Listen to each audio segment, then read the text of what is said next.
Samajwadi party के पूर्व महासचिव जनाब सलीम शेरवानी साहब का एक बयान मैंने सुना। सलीम शेरवानी साहब ये कह रहे हैं कि उन्होंने समाजवादी पार्टी से इस्तीफा इसलिए दिया कि उनको लगा कि मुस्लिम क़यादत बहुत कमजोर हो गई है और अब मुसलमान क़यादत को मजबूत करना है।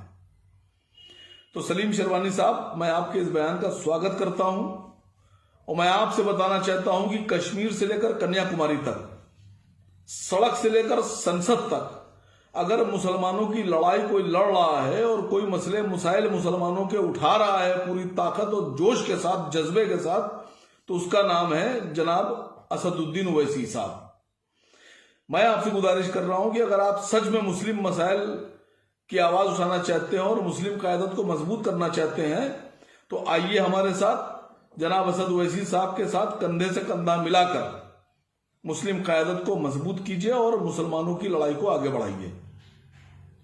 लेकिन अगर आप समाजवादी पार्टी से निकलकर वापस कांग्रेस में या बहुजन समाज पार्टी में जाते हैं तो फिर ये मुस्लिम क़यादत को मजबूत करना नहीं होगा, क्योंकि मैं नहीं मानता कि मुस्लिम क़यादत इन पार्टियों में रहकर मजबूत हो सकती है या मुसलमानों को कोई हक और इंसाफ मिलेगा। मेरा मानना यह है कि मुसलमानों की एक मजबूत आवाज होना चाहिए जो मुसलमानों के हुकूक के लिए और हक के लिए फैसले करने पर मजबूर कर दे सरकारों को और पार्टियों को, और वो इकलौती आवाज है असद ओवैसी साहब की।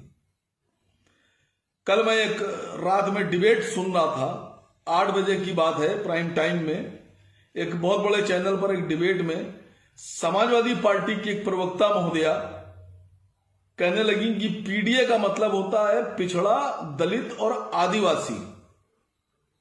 एंकर ने बहुत चौंक के पूछा कि अल्पसंख्यक या आदिवासी, ए का मतलब क्या है पीडीए में? तो वो बोली कि अभी 72% की लड़ाई लड़ने दीजिए, अभी आदिवासी हुआ, पीडीए का मतलब हुआ पिछड़ा, दलित, आदिवासी। मैं समाजवादी पार्टी के इन तमाम मुसलमान रहनुमाओं से पूछ रहा हूं कि पीडीए में आप हैं कहां? वो तो पिछड़ा, दलित और आदिवासी।